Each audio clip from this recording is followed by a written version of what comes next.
जय श्रीमन नारायण। ए पर जे टिप्पणी हम करे जा रहल बा रामानुजदास श्रीमान गट्टू वेणुगोपाल स्वामी जी के द्वारा दिहल गयल बा। अध्याय 7 ज्ञान विज्ञान योग श्लोक 6। ये तद्योनीनि भूतानि सर्वाणीति उपधारय अहं कृत्स्नस्य जगतः प्रभवः प्रलयस्तथा ओम।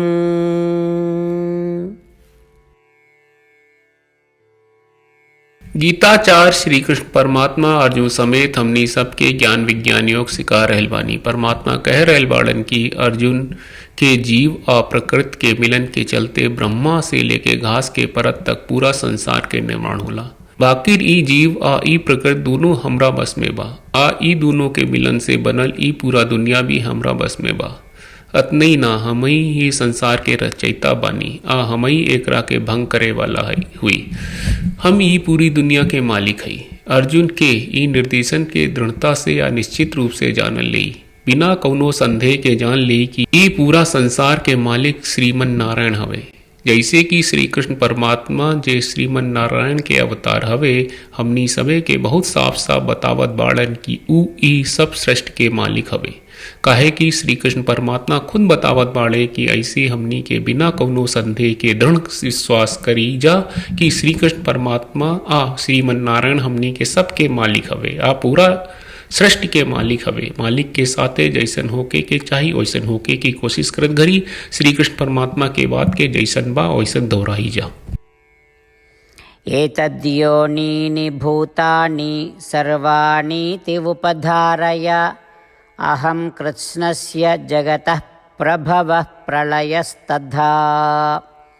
श्रीमद् भगवत गीता का पूरा सार श्री कृष्ण परमात्मा ने अध्याय 18वें के श्लोक 65 से 70 में 8 काम करे खातिर दिले बाड़े। श्री कृष्ण कहले, हम ओ लोगन से प्रेम करनी जो लोग इन 8 बातन के मान तारे। हम ओ भक्तन के हर तरह से रक्षा करब। श्री कृष्ण परमात्मा के द्वारा बोलल गईल संपूर्ण भगवत गीता सुनला के बाद अर्जुन कहले, करिष्ये वचनम त्वा, जेके मतलब बा कृष्ण मैं उही करब जौन आप कही। यही कारण बा श्री कृष्ण अर्जुन के हर तरह के सफलता आ विजय प्रदान करेले। आई परमात्मा के आपन व्रत देई कि हमनी के ये 8 गौ कर्म के पालन करी जा। ई वचन परमात्मा के देवे से बड़न कौनो पूजा तपस्या यज्ञ नहीं। हम 8 प्रण कहब जौन हमनी के करे के चाहिए।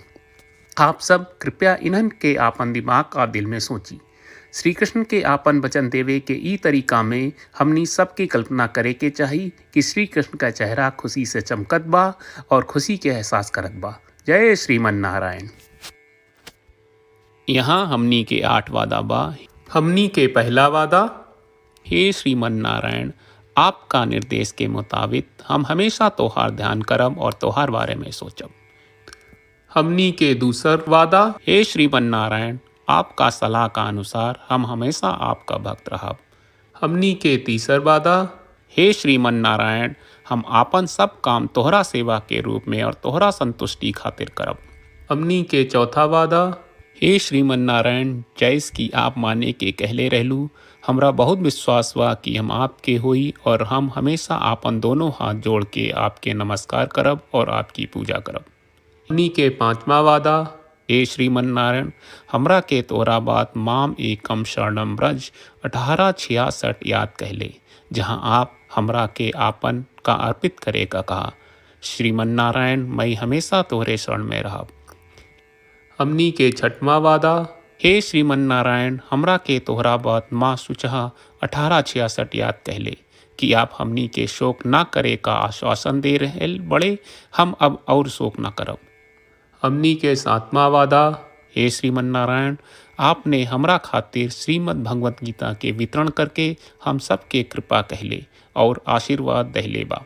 हम वादा करत बानी कि रोजाना कम से कम एक श्लोक पढ़ब या सुनब।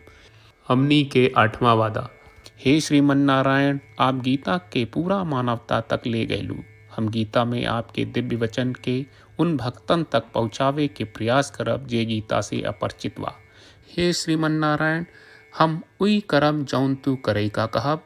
हम ऐसन व्यवहार करब जैसन आप चाहत बानी और हम खाली आपका खातिर काम करब। श्रीमन नारायण के रोज आपन वचन देहल कि हम ओइस करब जैस आप कहत बानी, ई अपने आप में बड़न पूजा बा। श्रीमन नारायण करशे वचनम त्वा। श्रीमन नारायण, हम तोरे निर्देश के मुताबिक काम करब। सर्वम श्री कृष्ण अर्पणम अस्तु। जय श्रीमन नारायण। ये तद्योनीनि भूतानि सर्वाणीति उपधारय अहं कृत्स्नस्य जगतः प्रभवः प्रलयस्तथा ॐ एतद्योनीनि भूतानि सर्वाणीति उपधारय अहं कृत्स्नस्य जगतः प्रभवः प्रलयस्तथा। श्रीमन्नारायण, करिष्ये वचनं तव। सर्वं श्रीकृष्णार्पणमस्तु। जय श्रीमन्नारायण।